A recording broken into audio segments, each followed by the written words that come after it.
Allah Subhanahu wa Ta'ala memberikan kekuatan khusus kepada pewaris-pewaris Nabi. Siapa mereka? Orang yang memperjuangkan agama tanpa tendensi, tanpa kemaslahatan, tanpa kepentingan, hanya Allah dan Rasulnya dia tahu.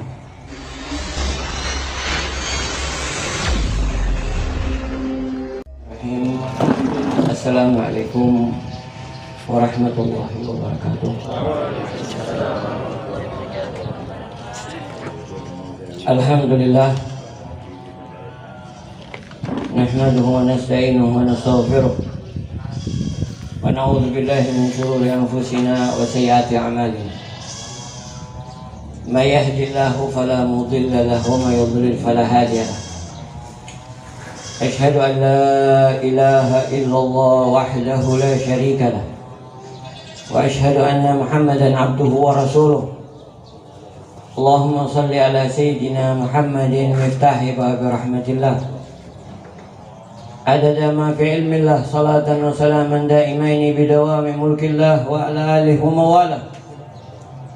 Subhanak la ilma lana illa ma'allamtana innaka antal alimul hakim. Rabbi syrah li sadri wa yassir li amri wahlul 'uqdatam min lisani yafqahu qawli. Limpahan rahmat berkah yang senantiasa Allah berikan kepada kita, alhamdulillah. Sehingga pada siang hari ini Allah tempatkan kita di tempat yang sangat mulia,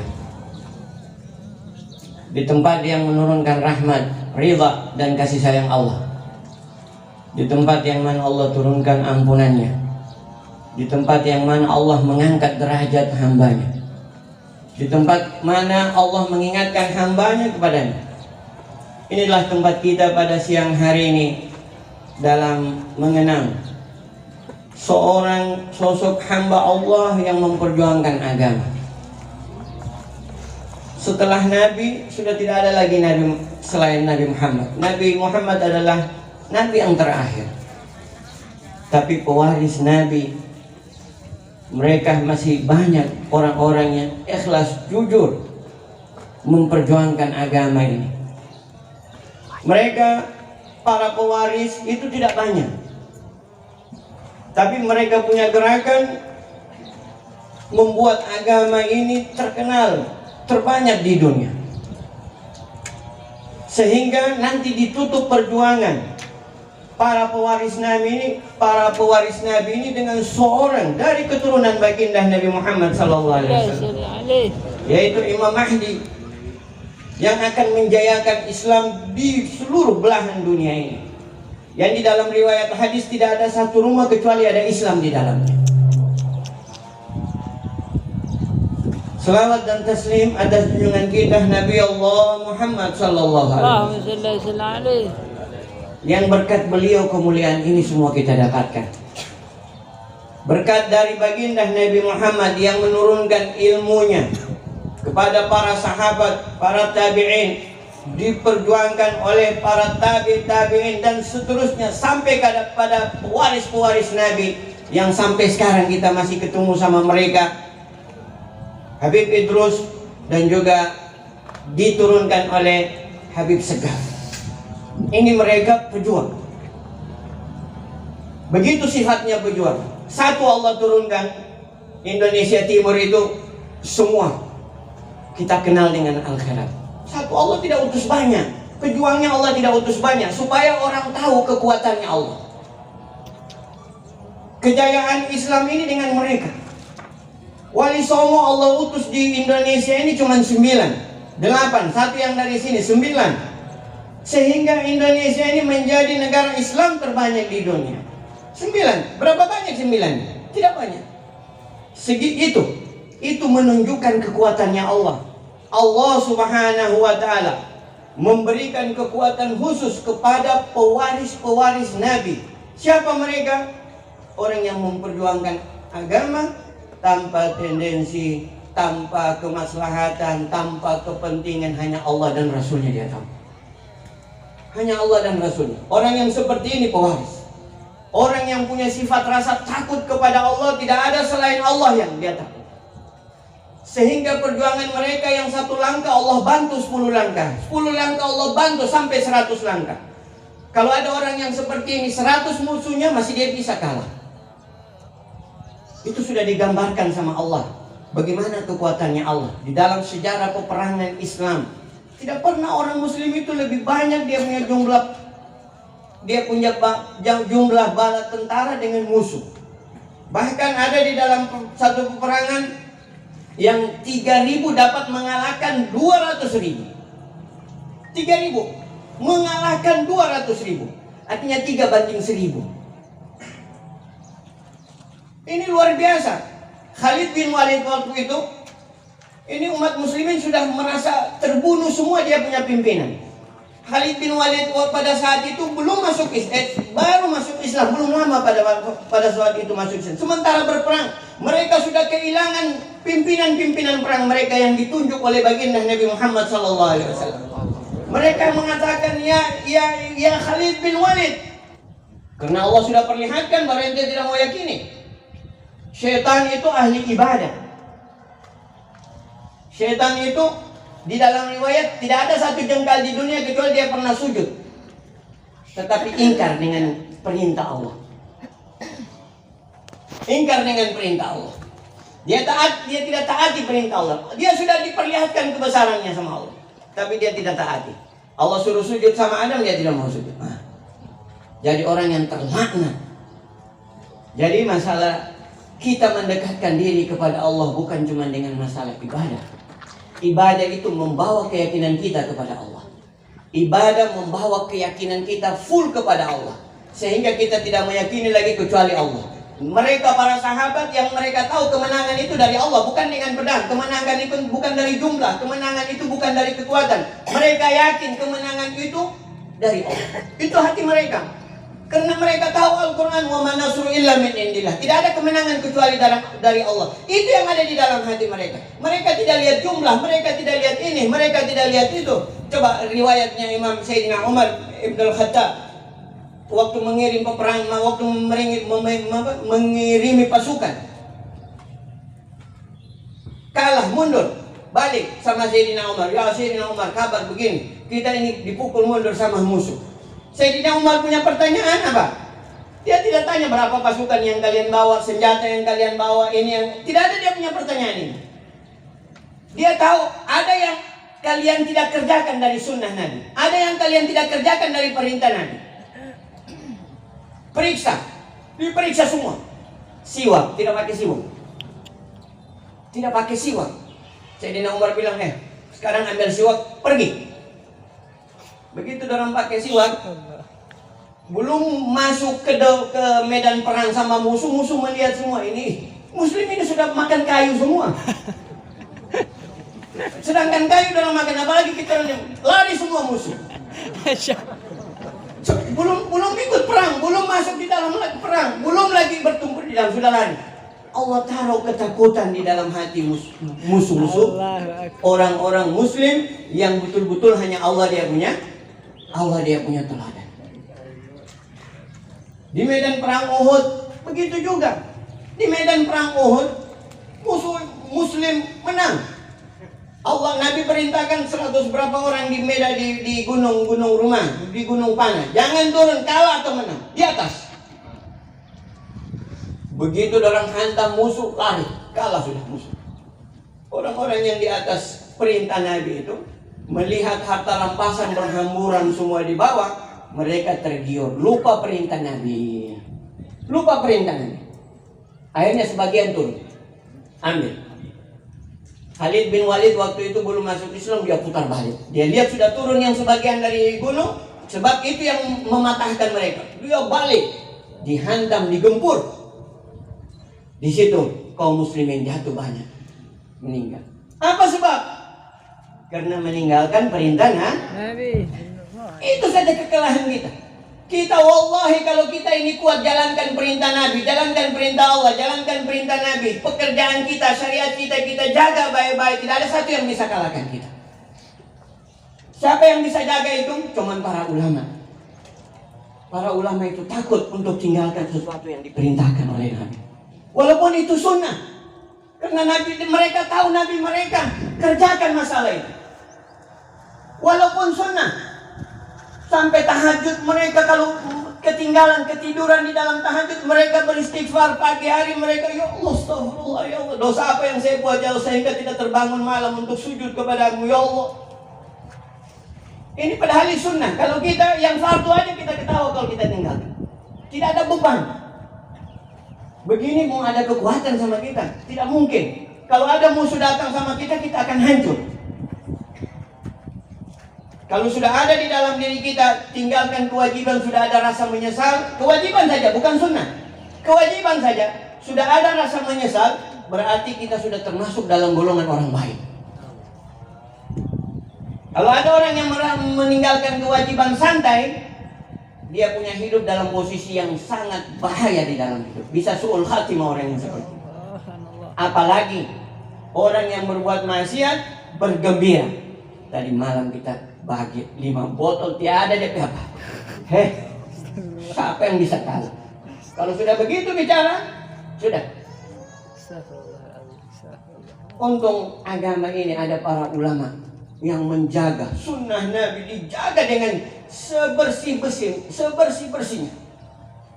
Minal mu'minina rijalun sadaqu ma ahadullah alaih. Dari orang-orang mukmin kata Allah yang jujur menjalankan perintahku kata Allah, yang jujur dengan agama. Sadaqu ma ahadu alaih. Orang mukmin yang jujur. Siapa itu orang mukmin? Al-amanu wa amilu. Orang yang mukmin adalah orang yang beriman dan yang itu orang mukmin. Orang yang beriman dan beramal. Bukan cuma beriman, beramal. Itu orang mukmin. Haqqan alaina nasrul mu'min. Allah bilang dalam Al-Quran, kewajiban kami untuk memenangkan orang mukmin. Itu orang mukmin. Siapa tadi? Amanu wa amilu. Orang yang beriman dan yang beramal. Itu orang mukmin. Jadi kemenangan di hati para sahabat bukan jumlah, bukan senjata, tidak ada sama sekali mereka lihat. Sudah itu kalau peperangan ada seorang ulama yang hadir, insya Allah kita bisa dimenangkan oleh Allah. Tapi ulama kita sudah diambil oleh Allah satu-satu. Orang-orang yang ikhlas sudah diambil oleh Allah, ilmunya sudah diangkat oleh Allah satu-satu. Untuk mencetak ulama yang seperti itu perlu 20-30 tahun.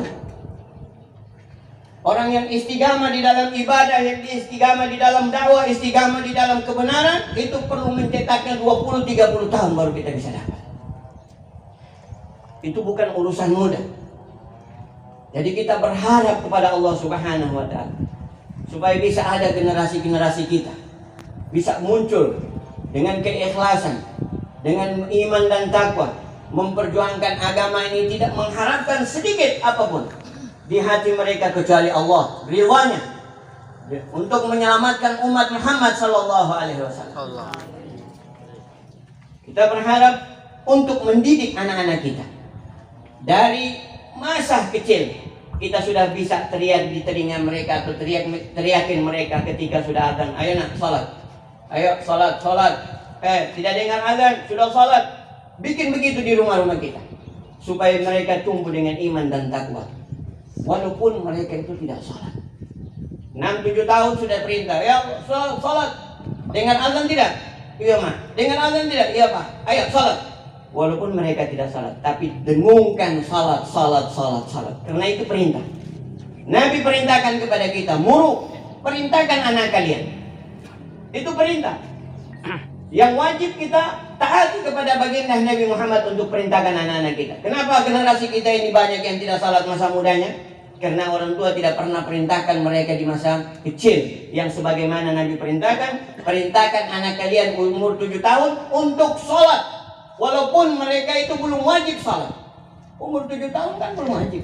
Tapi Nabi perintahkan mereka. Tapi kita tidak laksanakan perintah Nabi Muhammad SAW. Yang kita perintahkan anak-anak kita, cepat bangun nak sekolah, so terlambat. Ayo cepat sekolah.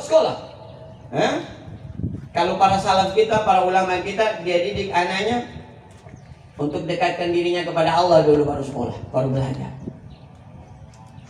Jadi dengan taat sama perintah, itu yang dididik, baru belajar. ilmu itu cahaya. Para aulia, para ulama itu bukan kata Imam Malik, bukan bikasrat riwayat, bikasrat banyaknya hadis, banyaknya ini, tidak, bukan itu ilmu. Al ilmu nurun. Ilmu itu cahaya. Ilmu itu cahaya, bukan banyaknya hadis, banyaknya riwayat, tidak, bukan itu ilmu. Ilmu itu nur. Dengan kita kedekatan diri, kita belajar, mau memahami. Untuk apa kita belajar? Untuk mencari ridha Allah dan memperjuangkan agamanya Allah. Baru muncul dari ilmu itu nur untuk diri kita.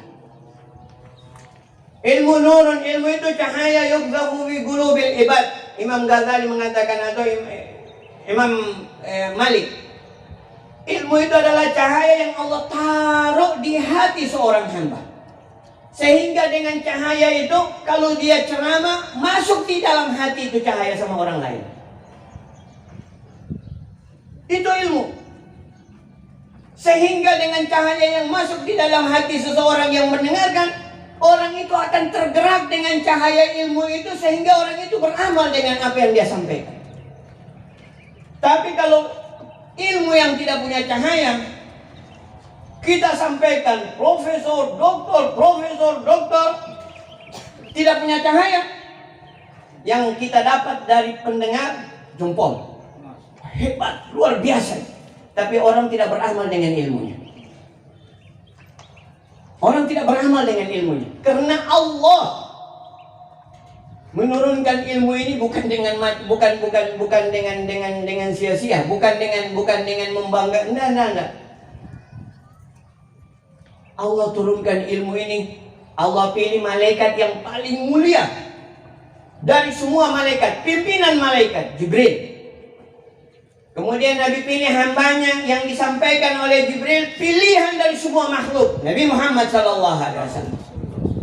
Dari Nabi Muhammad, Allah pilih sahabat Nabi Muhammad, orang yang paling mulia setelah Nabi. Siapa orang yang paling mulia setelah Nabi? Para sahabat Nabi. Disampaikan kepada para sahabat Nabi. Sahabat Nabi pilih.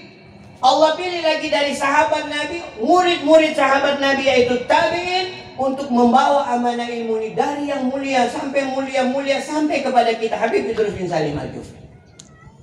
Itu punya rantai emas. Nur, berpindah nur dari hati ke hati, dari hati ke hati, dan tidak putus sampai yaumil kiamat, tapi berkurang. Dan untung orang-orang yang mendapatkan mereka itu. Beruntung orang-orang yang dekat sama mereka. Beruntung orang-orang yang bersahabat dengan mereka. Beruntung orang-orang yang di sekeliling mereka. Saking mahalnya mereka di mata Allah, sehingga Nabi sampaikan, orang yang tinggal di samping kiri kanan mereka, depan belakang mereka 40 rumah, akan mendapatkan syafaat dari mereka. Sehingga dalam satu riwayat, seorang yang divonis, ditanya oleh Allah tentang amal ibadah kehidupannya, divonis neraka. Malaikat sampaikan, masukkan ke dalam neraka.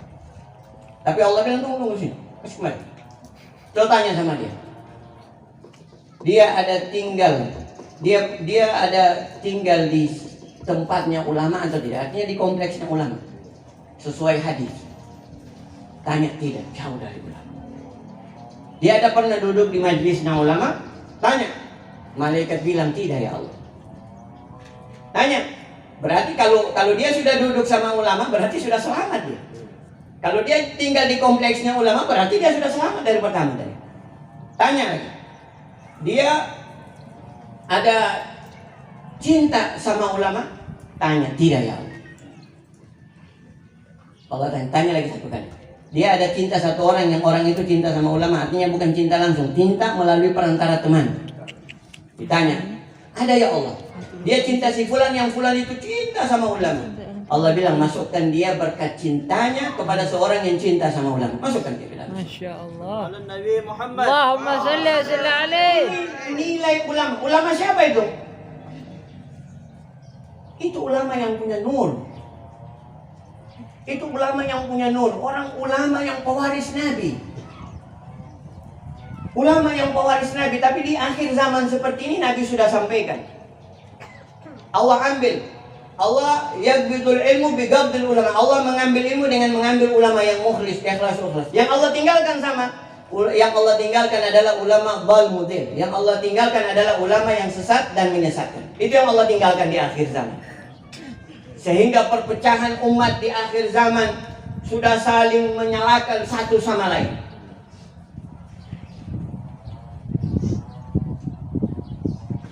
Nabi bilang, kalau kalian sudah dapat zaman itu, alaikum bisawadil a'zam. Kalian harus memilih golongan yang terbanyak di antara mereka.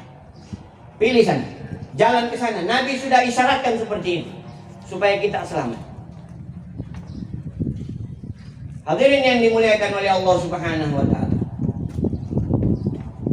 Mudah-mudahan kita mendapatkan kebahagiaan dunia dan akhirat. Amin. Bersama orang-orang yang dimuliakan oleh Allah, bersama orang-orang yang ikhlas karena Allah, bersama orang-orang yang mendapatkan kemuliaan dan martabat yang tinggi, derajat yang tinggi di sisi Allah Subhanahu wa taala.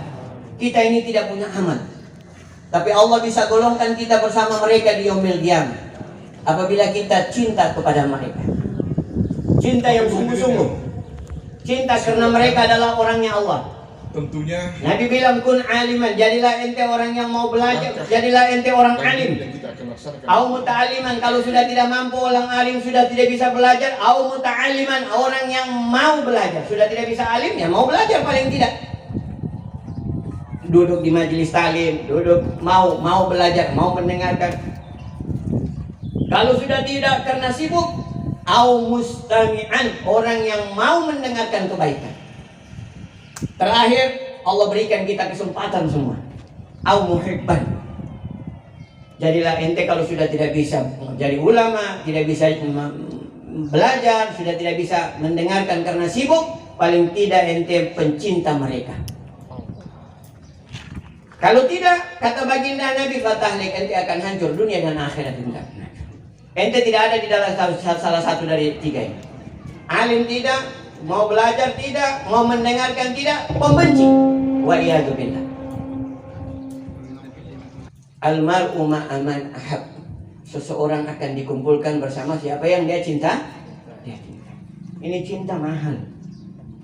Tapi untuk mendapatkan itu bukan mudah. Ente harus berkorban juga.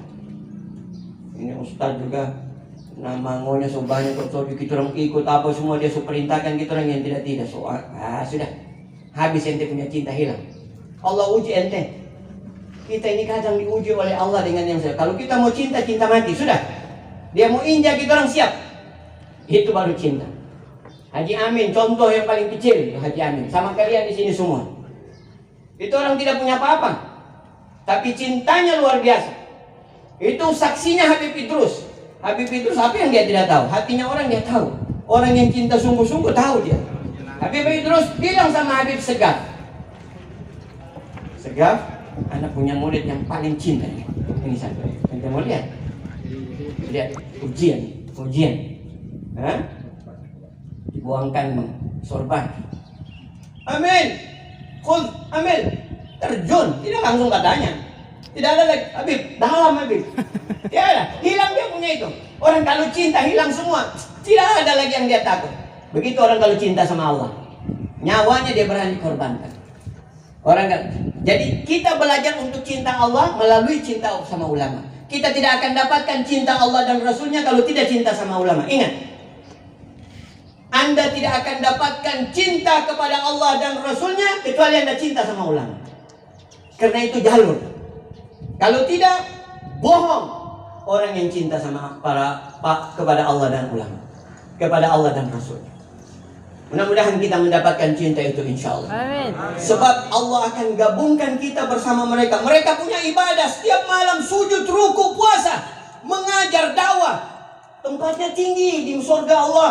Kita tidak punya apa-apa. Setiap hari sibuk dengan dunia. Baru mau bilang mau dapat magam itu, kecuali ente cinta dulu. Dan cinta perlu pengorbanan. Hadirin yang dimuliakan oleh Allah, mudah-mudahan pertemuan ini membawa kepada kita satu rahmat kasih sayang Allah, sehingga kita bisa menjadi orang-orang yang mencintai orang-orang yang dimuliakan oleh Allah. Mudah-mudahan kita diselamatkan oleh Allah. Mudah-mudahan kita diangkat pahala dari Allah. Amin. Mudah-mudahan kita menjadi orang-orang yang hatinya bersih kepada sesama hamba Allah Subhanahu. Amin. Tidak saling menyalahkan, tidak saling menjatuhkan, tidak saling menghina. Jangan. Kita sudah kelompok yang begitu banyak yang kita sekarang ini ada kata-kata yang tidak baik. Jangan dimunculkan itu kata. Yang menimbulkan anarki, yang menimbulkan keributan, yang menimbulkan. Jangan, kita ini muslim sama-sama. Kalau Anda tidak senang sama kita, jangan disalahkan kita. Kita punya ulama, kita punya dalil, kita punya Al-Quran sama-sama. Cuman versi kita mentafsirkan, mengambil hadis itu yang kadang berbeda. Kadang Anda tidak memiliki hadis yang kita dapat, kita memiliki hadis yang kita dapat. Dari satu masalah. Jadi jangan saling menyalahkan. Orang-orang tua saya menghimbau semua. Kalau ada masalah di masyarakat, orang-orang tua cepat kumpul untuk menyelesaikan masalah. Jangan sampai Islam ini tidak baik namanya di masyarakat kita. Gara-gara kita tidak tahu memperbaiki atau tidak tahu menyikapi bagaimana apa yang harus kita kumpul cepat untuk menyikapi apa ini yang dilakukan oleh masyarakat kita dari ribut sana sini. Kumpul semua. Pak Bupati, Pak Ketua DPR akan mewakili semua dari ulama kita yang ada di Tojo Una-Una ini untuk bersatu kita menjaga agama kita dengan baik, insyaallah. Amin ya rabbal alamin. Mudah-mudahan Allah angkat keributan dari kita, insyaallah. Rabbana taqabbal minna innaka antas samiul alim wa tub alaina innaka antat tawwabur rahim. Allahumma ighfir li ummat Muhammad. Allahumma ijbur li ummat Muhammad.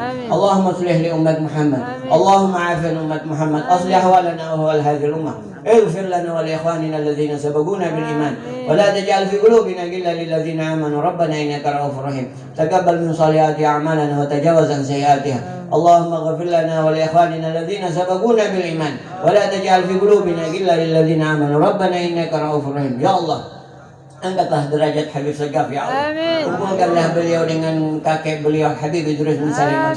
Kumpulkanlah mereka semua bersama Rasulullah sallallahu alaihi wasallam dan semua kami ya Allah yang hadir di dalam acara 40 hari Habib Segaf. Ya Allah, kumpulkan kami semua bersama beliau dan Rasulullah sallallahu alaihi wasallam. Jangan tinggalkan satu dari kami ya Allah, keluarga kami, orang tua kami, anak-anak kami, cucu-cucu kami ya Allah. Selamatkan semua kami ya Allah dari fitnah dunia di akhir zaman ini. Rabbana atina fid dunya hasanah wa fil akhirati hasanah wa qina adzabannar. Wa sallallahu ala sayyidina Muhammad wa alihi wa sahbihi wasallam. Alhamdulillahi rabbil alamin. Wassalamualaikum warahmatullahi wabarakatuh. Waalaikumsalam warahmatullahi wabarakatuh.